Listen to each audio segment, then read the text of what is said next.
आपकी गेहूं की फसल अभी भी काफ़ी कमज़ोर आपको दिखाई दे रही है। गेहूं में अच्छी सी ग्रोथ नहीं हुई है, पौधे में अच्छे कल्ले नहीं आए हैं। तो आज की वीडियो आपके लिए बहुत ही उपयोगी साबित होने वाली है। कमज़ोर, पीलापन, आपके पौधे में कम कल्ले, ये तमाम समस्या अगर आपको दिखाई दे रही है तो आप सही वीडियो पे आए हैं। नमस्कार किसान साथियों, SRJ फार्मिंग चैनल पे आपका स्वागत है। अगर चैनल को अभी भी सब्सक्राइब नहीं किया है तो खेती बाड़ी से संबंधित वीडियो देखने के लिए चैनल को पहले सब्सक्राइब करिए। और जो भी आपका सवाल हो आप कमेंट भी कर सकते हैं। आप हमें कमेंट के माध्यम से यह भी बता सकते हैं कि आपकी अभी गेहूं की फसल कितने दिन की हो गई है। चलिए वीडियो स्टार्ट करते हैं, जानते हैं क्या करना चाहिए। अब गेहूं में वैसे तो कल्ले बढ़ाने के लिए, अच्छी ग्रोथ पाने के लिए कुछ बेसिक बातें जैसे समय से बुआई, समय से सिंचाई, समय से खादों का इस्तेमाल आपको ध्यान देना पड़ेगा। अगर मैं इनको डिटेल में बताऊंगा तो बहुत लंबी वीडियो हो जाएगी। फिलहाल सभी को पता है समय से बुआई करते हैं तो अच्छा पैदावार मिलता है, सही से सिंचाई करते हैं, पता सभी को होता है, लेकिन फिर भी हम गलतियां करते हैं। सही समय पे सिंचाई गेहूं में पैदावार आपकी बढ़ा भी सकती है, पैदावार आपकी घटा भी सकती है। गेहूं के लिए पहला पानी बहुत ही महत्वपूर्ण होता है। पहला पानी आप तो लगा ही चुके होंगे। अगर आपने देर से बुआई की है तो आप पहला पानी 20-25 दिन पे, या फिर नमी है तो आप 30 दिन तक भी, क्योंकि अभी सर्दियों का सीज़न जो है स्टार्ट हो गया है तो नमी अभी तो होगी, तो आप 25 से 30 दिन पर भी सिंचाई कर सकते हैं। पहले पानी के वाली जो खाद होती है वो गेहूं में कहीं ना कहीं कल्ले बढ़ाने वाली खाद भी हम बोल सकते हैं।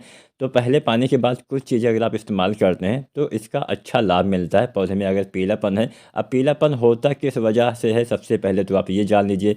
पीलापन बहुत सी वजह से हो सकता है। सबसे आम कारण हो सकता है नाइट्रोजन की कमी। कई बार नाइट्रोजन हम सही मात्रा में नहीं दे पाते हैं, इससे भी पीलापन आ जाता है। कई बार हम माइक्रोन्यूट्रिएंट्स सही मात्रा में नहीं दे पाते हैं या फिर नहीं देते हैं तो उससे भी पीलापन आ जाता है। कई बार हम ज़्यादा पानी भर देते हैं तो इससे भी पीलापन आ जाता है। कई बार कोई रोग, कोई बीमारी जैसे जड़ माहू वगैरह लग जाता है तो भी पीलापन आ जाता है।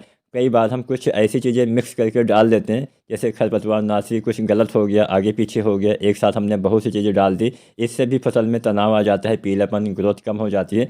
तो वैसे तो वजह तो बहुत सारी होती है, लेकिन यहाँ पे मुख्य वजह दो तीन ही हम मानते हैं। पहला तो आपने यूरिया कम डाला, दूसरा आपने जिंक या फिर माइक्रोन्यूट्रिएंट्स की कमी आपके खेत में है, तीसरा आपने पानी सही से नहीं लगाया या फिर बहुत ज़्यादा पानी भर दिया, और चौथा कुछ आपने दवाएं उल्टा सीधा डाल दिया, जिससे भी ये समस्या, खरपतवार नाशी आपने ज़्यादा डाल दिया तो भी ये समस्या कई बार आ जाती है।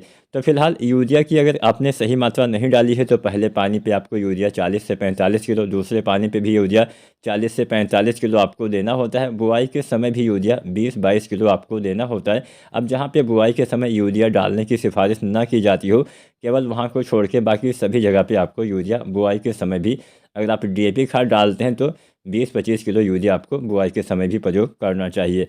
ये तो बात हो गई यूरिया की। अब इसके साथ जब आप पहले पानी पे यूरिया डालते हैं तो कुछ चीज़ें अगर आप डालते हैं तो बहुत ही अच्छा लाभ मिलता है। आप डालिए ह्यूमिक एसिड। जो ह्यूमिक एसिड आता है 98% वाला, 1 से लेकर 1.5 किलो पर एकड़ के हिसाब से आपको डालना होता है। ह्यूमिक एसिड डालने से आपके पौधे में भोजन बहुत अच्छे से बनता है, आपकी फसल में जड़ों का विकास बहुत अच्छे से होता है। आप चाहें तो इसका इस्तेमाल दूसरे पानी पे भी कर सकते हैं। मान लीजिए पहले पानी पे आप ह्यूमिक एसिड न डाल पाए हो तो दूसरे पानी पे भी आप चाहें तो डाल सकते हैं। कुछ छोटे वाले कल्ले में फिर से अच्छी ग्रोथ होना स्टार्ट हो जाएगा। फिलहाल पहले पानी पे डालने से अधिक लाभ मिलेगा, इस बात का ध्यान रखना है। पहले पानी पे ही हमें वो सारी चीज़ें डालना होता है जिससे हम गेहूं में कल्ले बढ़ा सकें।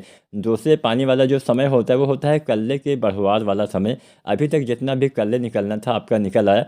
कुछ परसेंट हो सकता है 1-2% कल्ले आ जाएं, बाकी कल्ले अभी नहीं आने वाले हैं। जो कल्ले निकलना था वो 20 से लेके और 45 दिन के अंदर ही निकल जाते हैं। तो यहाँ पे पहले पानी पे आपने यूरिया और ह्यूमिक एसिड डाल दिया। अब अगर आपके खेत में माइक्रोन्यूट्रिएंट्स की कमी है तो आप जिंक डालिए, मैग्नीशियम डालिए, फेरस डालिए, मैग्नीज डालिए। जिंक 33% डाला 700 ग्राम, मैग्नीशियम सल्फेट आपको डालना है 1 किलो, फेरस सल्फेट आपको डालना है आधा किलो, मैग्नीज सल्फेट आपको डालना है 250 ग्राम, यूरिया आपको लेनी है 1 से 2 किलो। ये यहाँ पे हमने लगभग 5 चीज़ें बताई हैं। जिंक, मैग्नीशियम, फेरस, मैग्नीज और यूरिया, इन सभी को अलग अलग घोलना, एक साथ इस्तेमाल करेंगे तो माइक्रोन्यूट्रिएंट्स की कमी दूर हो जाएगी। अगर इनकी कमी से पीलापन है तो पीलापन दूर हो जाएगा, अच्छे कल्ले आएंगे, हरियाली आएगी। मैग्नीशियम से पौधे में हरियाली, कल्ले का फुटाव, प्रकाश संश्लेषण अच्छे से होता है। फेरस सल्फेट से आपके पौधे में हरापन आता है, क्लोरोफिल की मात्रा को ये बढ़ाता है। और मैग्नीज सल्फेट से भी प्रकाश संश्लेषण अच्छे से होता है। जिंक की कमी से भी कई बार पौधे बौने रह जाते हैं, अच्छा सा विकास नहीं हो पाता है। तो इनका इस्तेमाल अगर आप करते हैं 20 से लेके और 40 दिन के अंदर तो आपको बहुत ही अच्छा है, 40-45 दिन तक भी डाल सकते हैं, अच्छा लाभ मिलेगा, आपके पौधे में अच्छी ग्रोथ होगी। कल्ले कम आए तो कल्ले आएंगे, अगर आपके पौधे दबे हुए हैं, अच्छे से बढ़वार नहीं हो रही है तो दोबारा से बढ़वार स्टार्ट हो जाएगी। फिलहाल ये तरीका भी आप अपना सकते हैं। अगर आज की वीडियो, आज की जानकारी आपको पसंद आई हो तो वीडियो को लाइक शेयर करें, कोई भी सवाल सुझाव हो कमेंट करें और चैनल को सब्सक्राइब करें। धन्यवाद।